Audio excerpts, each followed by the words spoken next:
To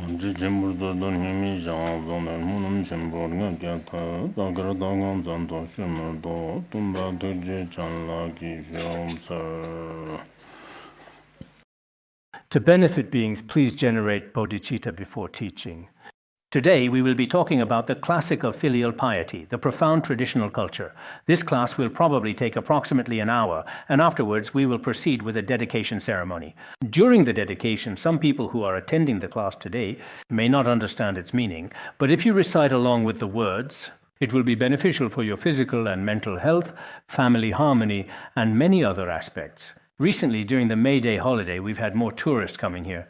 Today, there are also some teachers from traditional culture study groups present. We warmly welcome those who have taken the opportunity during the May Day holiday to attend the class in person. I believe that no matter what your background is, our significant emphasis on culture and our deep commitment to truly learning about culture are truly indispensable in today's very restless and ever-changing society, wherever there are such dedicated study groups and individuals who love to learn and grow. I sincerely feel a profound sense of joy, deep admiration, and heartfelt praise for them. So, in this particular class, we will be sharing with everyone some relatively simple yet profoundly significant principles of traditional culture, specifically those that are closely related to the timeless wisdom and philosophical insights of Confucian thought. As for myself, I am not a specialist in traditional culture. When it comes to Buddhist studies within traditional culture, I suppose I could be considered a specialist. But when I talk about other aspects of culture, I am not an expert. However, I truly think it's perfectly fine for all of us to learn and grow together. I've noticed that some professors at many Western universities, when they study together with teachers and students, sometimes they actually don't understand the material at all, but they have a very open-minded attitude. They say, I really like this book. I don't really understand it either, but let's study it together. Then the professor reads it once, has a student read it once, and has a teacher read it once as well, all together. In one class, everyone takes turns. You read it once, I read it once. After everyone has finished reading, the class is over. This truly creates a very unique and engaging learning atmosphere. So in this class, I'll also just give everyone a brief introduction. During the entire lecture, unless there are truly special circumstances, it's generally best to stay for approximately 1 full hour. However, if your legs or hands genuinely start to ache or feel uncomfortable, it is acceptable to stand up for a brief moment or take a short walk. Nevertheless, please make your best effort to remain present for the entirety of this session.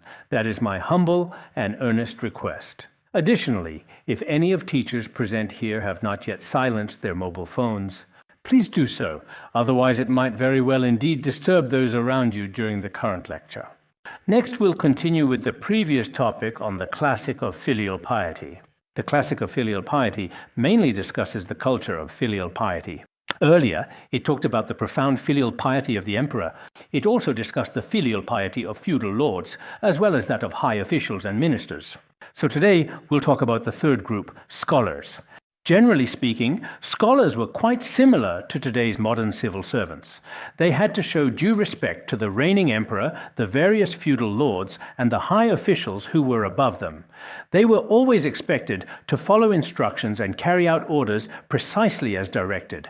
At the same time, they themselves were responsible for many common people under their charge.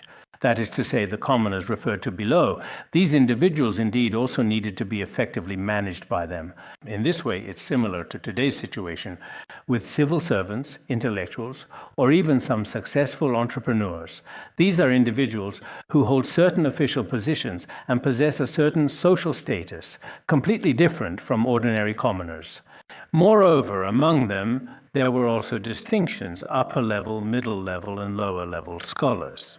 Just like in Buddhism, we often talk about the upper, middle, and lower paths and the various people who diligently follow them. So there were indeed different types of scholars. Now, among these different types of people, the main focus of filial piety here is showing respect and deference to leaders and to one's beloved parents. Viewing it from this perspective, perhaps in our contemporary modern culture, the so-called respect, this reverence, isn't particularly emphasized or valued. But in many ancient cultures, whether in the rich Indian culture or the profound Chinese culture, or in the cultures of many other countries, great importance was placed on the concept of reverence and respect. Including in Buddhism, the more reverence you have, the more benefit you receive. If you have 10 parts of reverence, you gain 10 parts of benefit. Just as the renowned master of Han Buddhism, Master Yingguang, once said, many aspects of Buddhist practice and attainment are achieved through a heart of reverence. From the perspective of Buddhist practice, great importance is placed on this reverent attitude. And from a broad cultural perspective, it is also very highly valued. So, sometimes it may be very necessary to thoroughly study some ancient culture. At the same time, we should also carefully look at contemporary culture. Otherwise, for some people deeply rooted in their genes and within our traditional patterns of thinking, the genes of traditional culture already exist. But in our current real life, in today's very modern world, it may have truly become an era of advanced modern technology, an era indeed significantly influenced by Western culture. At this time, our thinking becomes rather complicated. You could say it's neither one thing nor the other. On one hand, we want to protect our own traditional culture, but within traditional culture, there are certain ideas and concepts that are completely at odds with modern Western culture. For example, some people in the Western world, when they live in this particular world, the culture in their bones, in their genes, is Western culture. They are very straightforward about it. They can live entirely according to their very own personal model. But nowadays, especially young people, those individuals born in the 1980s and 90s, have to pay attention to all kinds of cultural concepts from the new era, while also respecting their own beliefs, including those of their parents, and upholding the family traditions and cultural values that have been passed down through many generations. And these cultural values have already been passed on to you invisibly and naturally. So if you don't follow them at all, if you completely cast them aside, I'm afraid that's not very realistic either. So I think that for people today, it's sometimes important to look back and reflect on what ancient ways of thinking and philosophies were really like. This is also very important. Even for some of us Buddhists, we shouldn't be too narrow-minded. If all we ever talk about is Madhyamaka, logic, and the 5 preliminary practices, day in and day out, and show no interest in any other ideas beyond these, that's probably unnecessary, isn't it? If your practice is truly excellent and you can focus and remain absorbed in practice for 24 hours a day, I would truly admire that. But if you haven't achieved that and you also don't like to study and you just stay within your own Buddhist circle, only using the few terms you like, and beyond that, once you step outside, you don't understand anything or know how to do anything, I'm afraid that won't work either. Especially in this modern day and age, one could certainly say that the Buddhist circle is also rather narrow and somewhat limited. If you try to take this kind of restrictive mindset into the vast, boundless world, you might find it quite hard to take even a single step forward. So, as Buddhists, sometimes it's truly necessary to study, including various contemporary ideas and even some scientific concepts, as well as the different scriptures of Eastern and Western traditional and modern cultures. It's also very important to understand these. Then there are some people here who may not have any particular faith or who are simply doing their jobs, such as being a civil servant, for example. Even for such people, you shouldn't completely avoid knowledge outside your work scope. If you're unwilling to be exposed to any knowledge beyond that, that's not good either. Ideally, you really truly should try to understand much more fully. At the very same time, it is also very much essential to truly examine ancient history. As human beings living in this world, we should not simply muddle through our daily existence. It's not enough to just have a meal and think that's okay. We shouldn't live like that. We should actively enrich ourselves more and learn some new knowledge. That way our lives will become more meaningful. Now, I observe a great number of young individuals who genuinely lack an inclination for reading, choosing instead to be perpetually engaged with their mobile phones and consistently immersed in a deluge of what amounts to intellectual junk culture and highly fragmented information. In the end, their own mind becomes significantly disordered and incoherent, or it really seems like they don't actually have any meaningful and valuable insights, outlook on life, or a comprehensive worldview.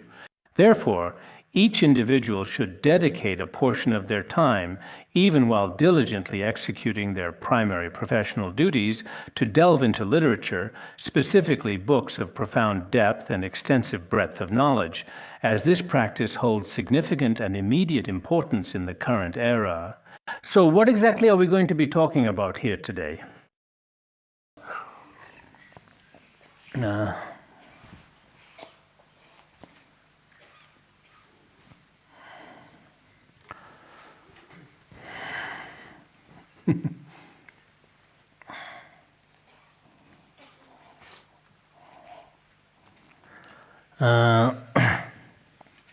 Today, as we just actually mentioned, we are indeed discussing Chapter 5. The main focus is on the three types of scholars: upper, middle, and lower. What is this filial piety? Earlier, we talked about the filial piety of the emperor and the feudal lords. We also covered the filial piety of high officials and ministers, but their official ranks are relatively high, and for many of us, from a management perspective, this might be necessary. But for us personally, such filial piety, we're not sure if it can actually be applied in our daily lives. Today, this is precisely how it's explained. Serve your beloved mother as you serve your esteemed father, and love them both equally. Serve your respected ruler as you serve your esteemed father, and respect them both equally. The principle here dictates that the manner in which one serves the father should be extended to the mother as well, particularly regarding the love aspect. In ancient times, we showed great respect to our fathers and also loved them deeply. This established model should also be applied toward the mother. The aspect of respect isn't specifically mentioned here. There's a slight difference in this regard. Due to cultural reasons, the love is the same. The love for one's father and the deep love for one's mother are, in essence, the same. And then, the respect shown to one's father should be thoughtfully extended to serving one's ruler. Among these rulers are high officials, the Son of Heaven, and the feudal lords mentioned earlier. All these leaders at various levels are included. In other words, just the same respect you show to your father should also be shown to your respected leaders. You should show this kind of respect to the ruler above you. So in this regard, the respect is the same. This respect means you must be respectful to your leaders. And to what extent should this respect go? It should be the same as the respect you show your own father. You should have love for your mother. And what kind of profound love is this? It is the very same deep love you have for your own father. So how should you treat your father? Conversely, it is said that, thus from the mother one takes love, from the ruler one takes respect, and the one who combines both is the father. This means that from your mother, what do you truly receive? It is love. From the esteemed ruler, you receive profound respect. Combine these two, and that is the attitude you should have toward your father. Fathers are great. They deserve both respect and love. Many of us, after watching those historical dramas about ancient times, basically know that fathers were always like kings. As for mothers, in many matters, big and small, even up to the present day, there's still this idea that fathers are superior to mothers, or that men are superior to women. This kind of traditional thinking still very much exists in our society. So when it comes to mothers, it's only about love. For a king or a leader, it's only about respect. But for fathers, you genuinely need both love and profound respect. So, according to traditional cultural beliefs and practices, it's not especially necessary to have respect for mothers. It's fine, even if you don't have it. And from the perspective of traditional culture, for a monarch, a superior, or a leader, it's okay even if there's no love, as long as there is respect for them. This is indeed a very cultural practice, a truly kind of tradition in our culture. We all probably know and fully understand this as well. During the Xia, Shang, and Zhou dynasties, especially the Xia and Shang periods, society was generally matrilineal at that time. Back then, mothers generally received a certain significant degree of respect and honor, but later, after the Zhou dynasty, it basically became a strictly patrilineal system, and in the whole society, fathers truly became the primary and main labor force, especially during the agricultural society period. Many ancient historical records also describe it this way. Because with the development of productivity, society relied on men's physical strength to advance. At that time, the father became the most important member of the family. If the father didn't go to his work, the entire family might have no income at all. So in the past, women in society generally had to obey. Indeed, they must obey their husbands. Otherwise, it would be very difficult, indeed almost impossible, to survive. Later, in the industrial society, at that time, and especially now, whether it's the husband or the wife, each has their own separate space for survival, and each earns their own income. So at this particular point in time, life no longer depends entirely or solely on the husband's income. That's precisely why, especially in today's modern era, males and females have fundamentally achieved a considerable degree of equality. In such times, the sense of respect for parents is not necessarily, as we often talk about it, where you must respect the father, while that same level of veneration is not necessarily required for the mother. It's not like that either. Of course, the perspectives in different treatises vary. Some of them say that one should have a heart of filial piety toward both parents. This kind of filial piety, in fact, is just like what is mentioned in the standards for being a good student and child, where the teachings of the sages put filial piety and brotherly love first, as it says there. So first and foremost, filial piety is the main principle for us. As for filial piety, according to the true teachings of the ancients, it is probable that true filial piety inherently necessitates a sense of reverence and deference. Without this attitude of respect, they contended that the actions performed are reduced merely to obligatory sustenance, providing material care, do not qualify as authentic, genuine expressions of filial devotion. It's precisely like what is often said in the Analects. Nowadays, filial piety is considered to be the ability to provide for one's parents. But even domestic animals such as dogs and horses are adequately provided for. If there is no respect, what is the difference? The meaning is that what we now call filial piety is actually mainly about being able to provide for one's beloved parents. Such an ability to provide is certainly not unique to human beings. It also includes various animals in the wide world, whether they are loyal dogs or strong horses. We can readily feed them with nourishing grass or other suitable things. But if we treat our parents without due respect, just like merely feeding a horse, then there is really no significant difference between us and mere animals. In the Sakya aphorisms, it is also mentioned that if it's merely about providing food and drink, even animals can certainly do that. Therefore, in many ancient cultures, the concept of filial piety was considered extremely important. Moreover, true filial piety always inherently carries a profound sense of respect. So here, we must clearly understand that having sincere respect and deep filial devotion toward our parents is still very important. At the same time, we should also truly realize that having respect for our superiors and leaders is also very important. Nowadays, I see that many young people seem to have rather unique ways of thinking. Their personalities also tend to be rather stubborn, and their speech is quite direct. Often, whether in front of their leaders or their own superiors, they do not show respect. If they are not respectful, they often encounter many obstacles in their work as well. If you completely follow a Western-style culture, it doesn't really matter if others are disrespectful to you. As long as you notice something is wrong, you just speak up directly. And after you say it, the other party won't take it personally either, which is quite good. A criticism of me, or a form of supervision over me, since many organizations have established supervisory boards and such entities, what's so inherently bad about being supervised, really? But perhaps here, many people are not like that. If you directly point out their mistakes to their face, they might wonder, why are you embarrassing me in front of so many people? Why are you doing this? If this important matter is seriously reported to your superior behind your back, he'll get very angry and ask, why are you tattling on me? So now, some of us are willing to accept all the positive things said to our face, praising you, saying that you're great, you're amazing, that you did a wonderful job, that you're very wise, that you must be someone who came down from the 33 heavens, or maybe from the dragon palace. You're just so wise. In handling matters, in dealing with people, in every aspect, you're truly remarkable. Oh, they really like that. But if they're dissatisfied with your actions or say your personality isn't good, then they'll explode with anger right to your face. If someone says something about you behind your back, even a little, to people around you, once you find out, you'll be unhappy. Actually, this is where there are some cultural differences between East and West. Generally speaking, of course, there are also some people in the West who, when told such things, aren't very happy about it either. That happens too. But what is the overall style of their culture as a whole? Many people think it's good when others supervise them. They'll ask themselves, did I make this mistake? If I did make a mistake and someone points it out openly and justifiably, that's perfectly reasonable. It's actually a good thing for me. If I didn't make a mistake, then it's just a misunderstanding on the other person's part. As for the other person, it just means they lack the ability to observe accurately. It simply shows that their ability to discern is poor. So many people are willing to accept this. But what do we need to understand here now?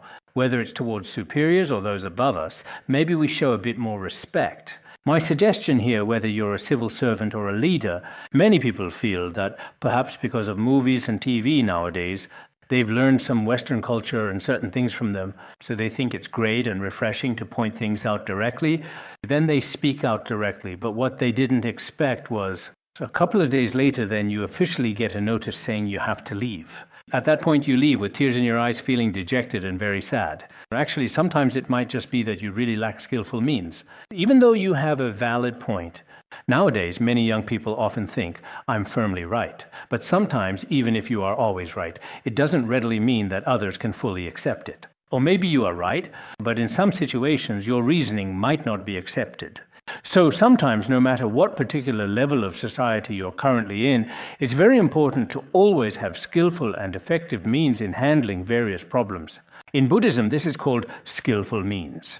If you don't have a sense of proportion or this kind of wisdom, nowadays most people might have a high IQ, they're fluent in all kinds of languages, have read all sorts of books, and are quite impressive.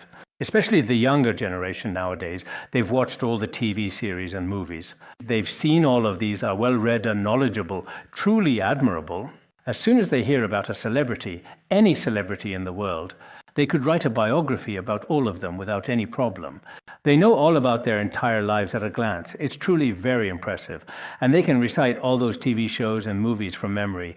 If you could effectively use that kind of remarkable intelligence to memorize the 5 great treatises, it would be truly praiseworthy and commendable.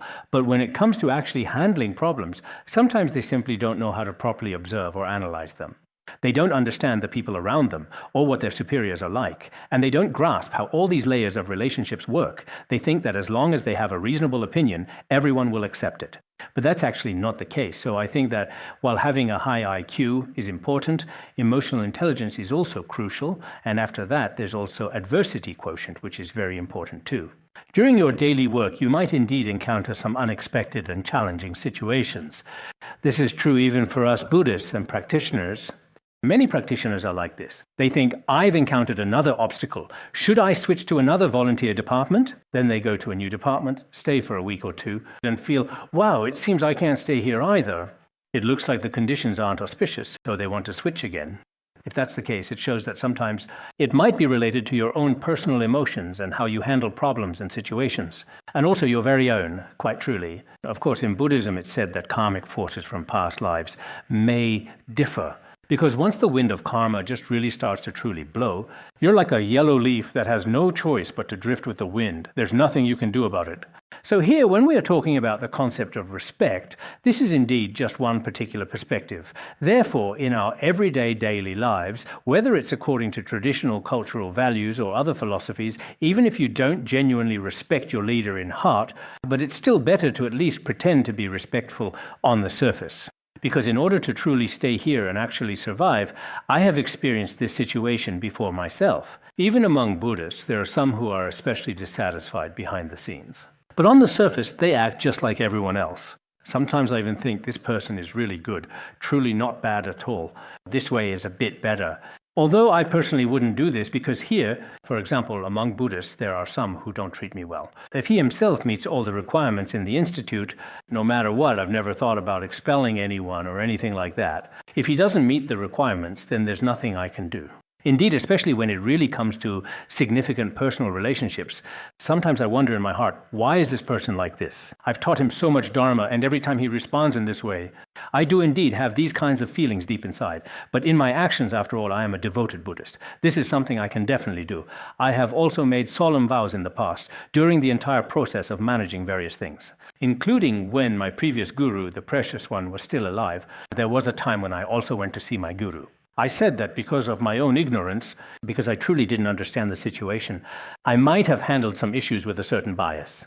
Other than that, I also made a vow that I would not allow my own personal emotions to truly influence the way I handle all biased matters. There was a time, also when my guru was still alive, when we were carefully discussing management matters here, I also made such a solemn vow at that particular time.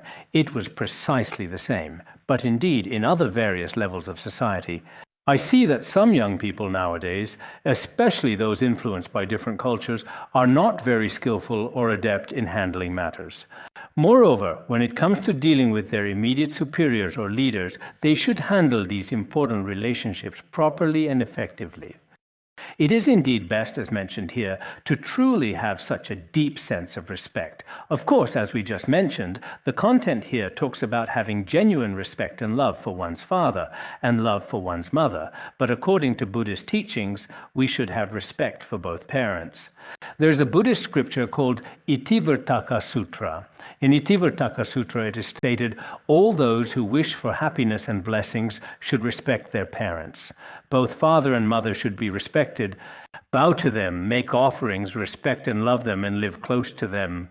This truly means that those who wish to accumulate merit and virtue should always respect our dearly father and mother and go to worship and provide for them consistently and regularly.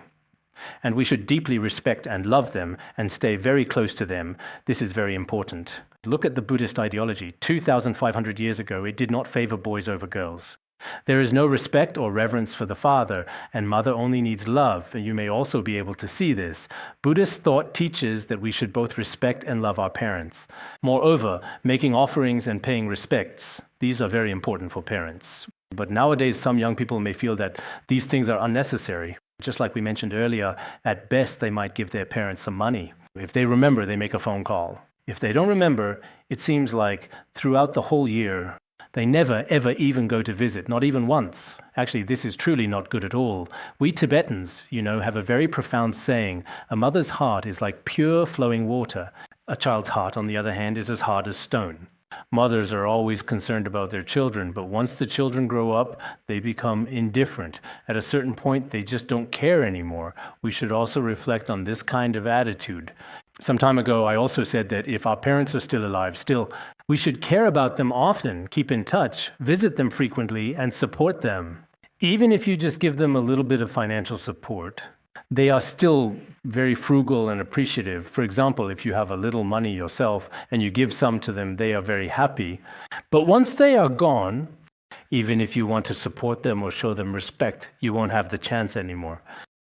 So what should we do at this time? According to our traditions, we often recite the Avalokiteshvara mantra and dedicate the merit frequently. Also, when we go to temples or among the monastic community, we write down their names and perform Buddhist rituals for them. Even if it's just 5 or 10 yuan, at our institute, we often see this. Many people write down the names of their deceased parents and relatives, those who have already passed away, and perform rituals for them. In this way, it is still very meaningful for them. If they have unfortunately fallen into a lower realm and a monk or the monastic community recites sutras for them, that's why every time we recite sutras, we read out the names of many deceased people. This is very necessary, and it is also mentioned in the Buddhist scriptures. So it is indeed very necessary for Buddhist monks to perform appropriate liberation rituals for the deceased. Therefore, in profound Buddhist thought, we must always show deep respect to our beloved parents. And Buddhist thought teaches that parents should love their children. This is what we learn when we read the classic of Filial Piety. In the past, you all thought that filial piety was only about being filial to your parents. But now, it truly seems that's not the case. You should also be deeply filial to your leaders. You must show profound filial respect to everyone above you who indeed has authority over you. Otherwise, in the future, there will be many significant issues. If you are not truly filial, you never know how they might treat you in return. But in today's society, things are a bit different from that. Even if you haven't done anything wrong, maybe when your boss is in a bad mood, they might even fire you or handle you in some way. There are quite numerous such situations. This is true. People in the world are very complicated. As Buddhists, we hope that things like this don't happen anywhere. Even if you don't have a good relationship with someone, as long as they haven't made a mistake, you absolutely shouldn't use all sorts of flimsy excuses to forcefully remove them. From the profound perspective of Buddhist equality, this is truly very unreasonable. It's acceptable if someone isn't very respectful to you. Within a group, within a community, Shakyamuni Buddha faced Devadatta, creating obstacles for him time and again. However, he never actually made Devadatta leave the monastic community. He never ever did that particular thing. Instead, every time the Buddha would tell the monks about Devadatta's misdeeds, saying, "Oh, Devadatta was like this at some point in the past as well." At most, that's all he would say. So I think as Buddhists in various places, including some abbots of temples or leaders of centers, or even leaders of Dharma assemblies, or even if you are just a group leader among them, there's a group leader. Nowadays, many people, perhaps because of certain ideas from your cultural traditions, as soon as leadership is mentioned, your attitude seems to change a bit. On one hand, of course, you should generate great compassion and aspire to benefit sentient beings. And since the conditions have ripened, you feel very happy about it. But on the other hand, is there perhaps some inherent arrogance? Then, in the entire process of management, if someone happens to be disrespectful to you, your behavior might become a bit... If your thinking is a little different from those under you, then you end up only looking for people who are just like yourself. Actually, this is very poor management. So I still want to give you some advice. Sometimes in your Buddhist communities, in the future, whether you are the abbot of a monastery or the person in charge of a Dharma center, you shouldn't look for subordinates who are exactly the same as you in every aspect. People who just passively listen to everything you say are not truly ideal. There should definitely be some individuals who often challenge your perspectives. It's genuinely good to have a few such insightful people around. If we were to make a movie and we want it to be really exciting and truly complete, there must be a few compelling antagonists in it. If there are no antagonists and everyone is positive, everyone will feel that the movie isn't very interesting. This has always been the case, and it's also true in Buddhist history. So in the process of management, I see that some leaders nowadays, when choosing their subordinates, for example, if I am a leader, bureau chief, or section chief, and I need to select employees, I only look for people especially respectful and obedient to me. If I look for such people, but if I do, sometimes when things are going well for me because everyone is praising me, I might feel quite comfortable for a while, but no one will ever point out my mistakes. If there are some people who point out my mistakes, then I have some opportunities and I can also reflect on myself. So in the future, for those who are really in charge of the various aspiration departments, don't just look for all good people. Sometimes within a group, if you think someone isn't that good, it's okay to pick one or two of them. I think that's very meaningful. In this way, it's quite interesting. Otherwise, if everyone is exactly like you with that kind of mindset, who knows what the outcome will be in the end? That's just my opinion. It might not be right. Now it goes on to say below, serve your ruler with filial piety. If you serve your ruler with a heart of filial piety, this is called loyalty, what we refer to as loyalty. If you consistently act with genuine respect and diligently serve your teachers and elders, this is often referred to as obedience or compliance, which are fundamental aspects of maintaining order and respect within any hierarchical structure. So if you uphold your unwavering loyalty and demonstrate steadfast obedience and always endeavor to treat your superiors with the utmost respect, deference, and dedication in this manner, then you will certainly be able to keep your current position. In other words, your official post and your public duties are indeed completely secured, and you can also preserve the ancestral rights as well, indeed. What this truly means is with genuine filial piety and respect, whether filial piety actually includes love or not, I don't know. Generally speaking, if you serve your ruler with love, this is what is called loyalty. So what exactly is loyalty? It means never going against, never betraying, never turning away, following sincerely and earnestly. Whatever he says, you remain devoted and can be considered truly trustworthy. If a person serves his ruler with a respectful and devoted heart, this dedication is appropriately called loyalty. Nowadays, some leaders often feel that their subordinates are very loyal to them and would never betray them. This is what they call loyalty. And if someone serves their teacher or superior with proper respect, serving their esteemed leader in this particular way is truly called obedience. In other words, whatever the higher-ups say, I just follow along, and those below are many leaders nowadays are like this too. When their own superiors come, these leaders also just follow along and comply. For example, if he is a middle-level leader, then when his superior comes, as soon as the leader speaks, he just follows along.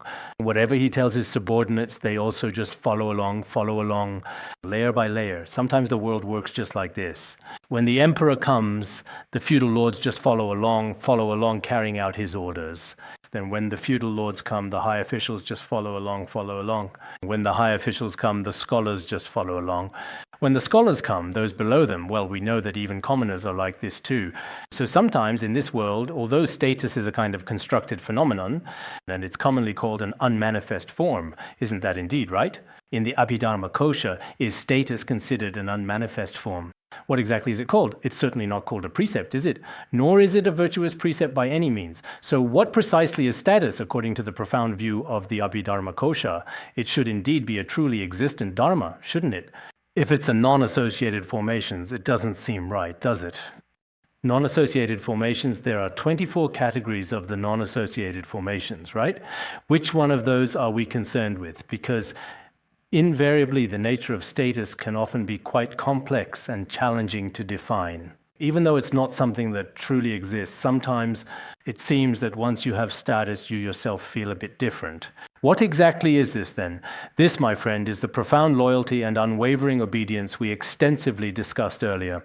If these are complete, they can help maintain his position. This is what's called the filial piety of a scholar, roughly his filial piety. Next, he cites a teaching from the revered ancient text, the Book of Songs: rise early and retire late. Do not disgrace those who gave you birth.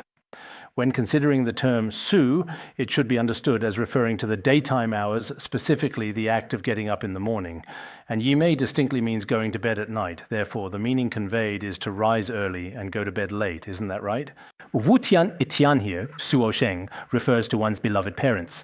Tian means shame. So the profound meaning is that whether you diligently rise early and conscientiously go to bed late at every single moment, you must always remember this significant responsibility.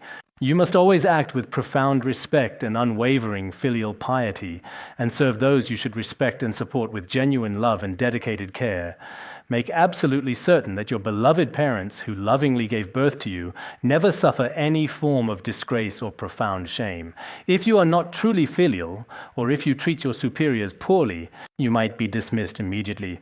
After being dismissed, your parents would also lose face. So, in general, traditional Eastern cultures typically place great importance on the concept of saving face.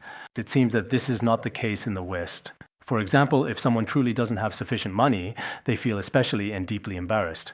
If a young person, if a daughter, for instance, can't get married, it's also very embarrassing for the family. If someone goes out to work and doesn't earn money to bring back, that's also very embarrassing. There are many such situations. In this particular regard, it truly seems that I have indeed noticed there is still quite a significant and noticeable difference between the East and the West. Sometimes we can really and clearly see this. Many people, including some individuals who have now become monastics, in the monastery their sons or daughters have already ordained as monks or nuns. After ordaining, the parents feel extremely embarrassed. During the new year, they tell them, "You absolutely must not come home. Otherwise, our whole family won't be able to hold our heads up." Some of us are like that. Perhaps this is a bit different from the traditional culture in Tibet. In the region of Tibet, especially during significant festivals or when there is a major celebration at home, if a family member who is a monastic can attend, everyone is truly and very much happy indeed. They feel that having a monastic in the family makes everyone especially joyful. During the new year, they wonder if it's possible for them to come home just once. Even if it's just for the first day, just to have a meal together on New Year's Day and gather with relatives, everyone really hopes they can come. But in some aspects of our culture, things might be a bit different.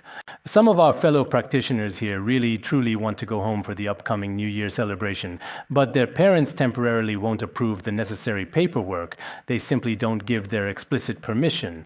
The main significant issue is that they absolutely cannot get a proper visa. They originally wanted to visit during the new year, but there's nothing they can do.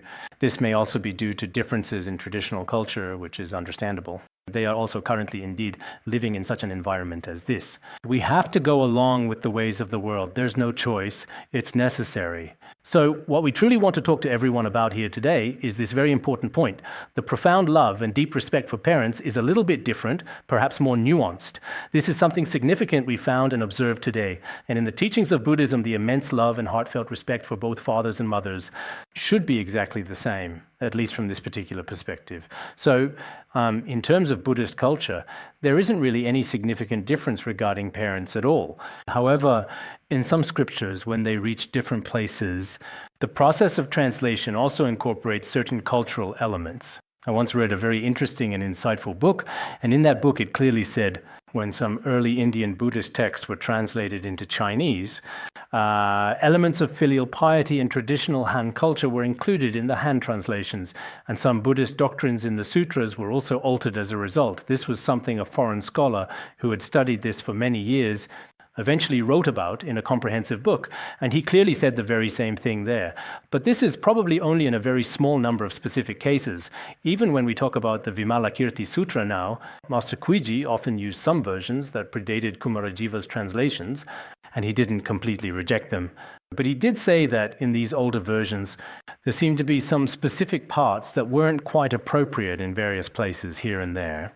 That's why later on Xuanzang went to India to obtain the scriptures. He felt that perhaps the earlier great masters had not brought the Indian scriptures to China in their entirety or completeness. That was his perspective on the matter. So in this respect, the scriptures that Teng Monk obtained were somewhat different from those before him. This difference has also been discussed in such terms. With that being said, overall, showing proper respect to one's parents is also truly quite very important indeed. From the perspective of Buddhist teachings, as we mentioned earlier, just as Master Yingwang said, or as Patrul Rinpoche once said, indeed, if we have even a bit of respect in our hearts, we will receive the blessings of the Buddha ourselves. Including yesterday's English lecture, or perhaps someone else's talk. They also mentioned 1,000 flowing rivers reflect 1,000 shining moons. No matter how many rivers there are with crystal clear water, the beautiful reflection of the moon in the vast sky can be seen in each and every one in precisely the same way when we are in front of our beloved parents. The amount of respect we show may determine how much love we receive from them. And the immense amount of respect we truly and deeply have for the Buddhas and Bodhisattvas. In fact, we can also receive the blessings of the Buddhas and Bodhisattvas. In the Chinese text, A Grove of Pearls in the Garden of the Dharma, it is also stated, if someone can respectfully seek the Dharma, the Buddha will not enter into nirvana for that particular person, nor will the sacred Dharma ever perish. Even in a distant foreign land, one will often see the blessed Buddha and hear the true and profound Dharma. So I think for many of us, if we sincerely wish to receive the immense merit and abundant blessings from the Dharma, we must definitely have this kind of respectful mind. This is the essence of Buddhist culture and also the essence of Confucian culture. Today, I especially want to emphasize this point here. We may also need to have a respectful attitude toward our own practice. With a respectful mind, you will gain results. If you are respectful toward Confucian culture, if you have great respect for these great masters and these treatises, then even if the Buddha has already entered nirvana, has already passed away, he does not truly enter into nirvana, he will always continue to bless you. We are the same, aren't we? If you have great respect for Confucius, even though the great philosopher Confucius has been gone for more than 2,000 years, Confucius has left, but he does not enter nirvana. This is really the case. Sometimes if we have respect for culture or for great masters, it will have an effect. I often think this way myself. Our guru has already passed away. Sometimes in my dreams or when I am reflecting, I comfort myself in my heart, perhaps just to reassure myself that the guru has not truly passed away. He is always blessing me. As long as I have respect, as long as I pray often, to be honest, I do pray often. I'm just sharing this with you all. Whether I'm just walking, getting up in the very morning, or always going to bed at night, in any case, praying to the guru is something I do often. You could say it's a prayer filled with respect. I feel that on one hand, the Guru's kindness is immense. Praying like this regularly makes my mind more gentle and capable.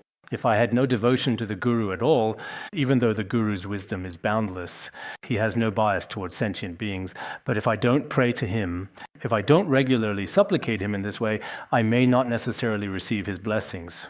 Similarly, when it comes to other Buddhas and Bodhisattvas, for example, Manjushri, for a period of time, I might feel very close to him, but if I stop praying for a while, he might also ignore me. So if I frequently pray to Manjushri, I feel, in my experience, he blesses me. With Dharma protectors, if I don't recite prayers to the Dharma protectors, oh, that's not good. Maybe I should recite prayers to the Dharma protectors now. At that moment, I start to feel their response. Maybe some of you who don't have faith think, this person is so superstitious. You might think, this person should be reformed, how pitiful. You might even feel truly great compassion for me, and that's perfectly fine too. I'm very open-minded indeed, whether you feel compassion for me, or even harbor resentment toward me, that is perfectly fine and completely acceptable. As long as your overall attitude remains relatively normal, I can certainly accept it without any issues. That is precisely how I often think about these important matters. In our daily lives, we should still continue to pray diligently and consistently. Having some kind of spiritual reliance might be very important and truly significant. In our current modern era, aside from material things and money, apart from tangible things, there is no intangible source of support. As I mentioned earlier, besides eating and sleeping, we should also frequently pray for ourselves, including regularly praying before the late masters, Buddhas and Bodhisattvas. This is a very important part of my spiritual life. I think for many of us, aside from what we can see and touch in reality now, other than money that we can truly see and touch, there are no other values at all. If we live like this all day, perhaps in our lives as humans, not everything has to be handled with money and not everything has to be dealt with materially.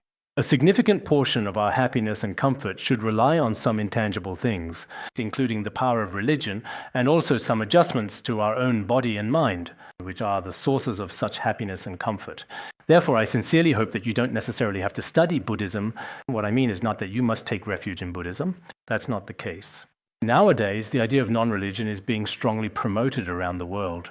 But this kind of thinking should be a pure and positive energy. It should truly carry a profound sense of inner purity, and that is indeed very important to consider. On this very point, some famous people in the world, including Wang Yangming, whom I mentioned some time ago, he was actually quite popular indeed a few years ago, and at that time many people in academic circles paid a lot of attention to him. Especially some scholars from Japan hold his knowledge in extremely high regard. It is said that some people have visited his hometown more than 40 times just to study his background. One person alone has been to his hometown over 40 times. They traveled from Japan to there and kept researching. I've also read some of his numerous ideas because he wrote quite a lot of books, especially many more of them are widely available abroad. After reading them, in fact, he himself also said that his philosophy is a blend of Taoism, Confucianism, and Buddhism. Especially when he was cultivating on a mountain, in the end, it seemed as if he himself felt that he had truly attained enlightenment, this kind of feeling. Later, some of the things he said were still very meaningful, and he was also very serene. When he finally left this world, he said, "With this mind so bright, what more is there to say?" He said, "I have lived openly and uprightly. My whole life has been honest and above board. There's nothing to say. Everything that's been said has been said. It's like how Buddhist masters pass away in our tradition." I think sometimes it's not always necessary to have a specific religious belief or conviction. It's not necessary to have a certain ritual or ceremony. It's not like that. What's more important is that we truly live openly and honestly, or to live with clarity, however you want to put it. In any case, we should live more freely and not be in pain all the time. Some of us have some things that bother us every day. I suggest you don't do that. Before a person leaves this world, there must be something. If you feel sad because of something, I'm afraid I'll never be happy again in my whole life. So, we should always strive to do things well, but what about our overall mood? No matter what challenges arise, you should always endeavor to live happily. Okay, that's all for today's discussion.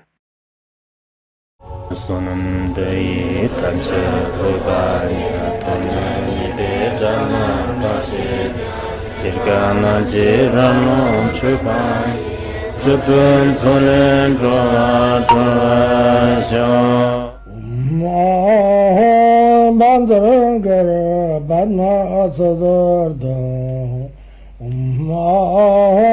Bandangara Badna Sodargye Bandangara Badna Sodargye